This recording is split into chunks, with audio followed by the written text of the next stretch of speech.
Nargiza opa, baliqli kotletlaringiz uchun siz ham boshqalarga o'xshab muzlagan baliq ishlatasizmi? Baliqli kotletlarimizni Sirdaryodan, ya'ni baliqlarni olib kelamiz. Hech qanaqa muzlagan bo'lish kerak emas. Ko'chadan baliq olmaymiz. Sirdaryodan yoki Tashmoredan olib kelgan bo'lishimiz kerak. Tabiiy boqilgan bo'lish kerak. Non va qo'shimchalar qo'shmaymiz va shakllarni ham chiroyli qilib qo'yganmiz baliq ko'rinishida. Yosh bolalarga ham, kattalarga ham rosa ham foydali. Ayniqsa haftada 2 marta taomnomasiga kiritsa, ko'z muammolari bo'lmaydi va kelajakda xotira pasaymaydi. Ma'lumot o'rnida aytaman, baliq pripravalarni yaxshi ko'rmaydi. Shuning uchun unga non va qo'shimcha pripravalar qo'shish kerak emas. Haftalik taomnomada baliq 2 marta bo'lishi kerak. Oldin eslasangiz, endi bilmadim sizlar paytda bormidi, yo'qmidi. Biz vaqtimizda bog'chalarda haftada 2 marta baliq kuni bo'lardi.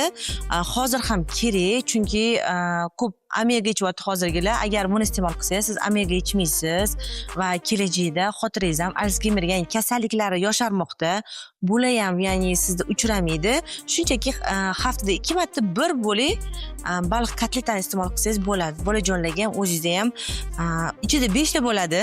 Bitta oilaga bemalol yetadi. Siz ham kelajagingiz haqida qayg'urayotgan bo'lsangiz, hozirdanoq baliq mahsulotlarini ratsioningizga qo'shing. Daryo baliqlarini iste'mol qilmoqchi bo'lsangiz, Bioimmunodan topishingiz mumkin. 100% ishonchli.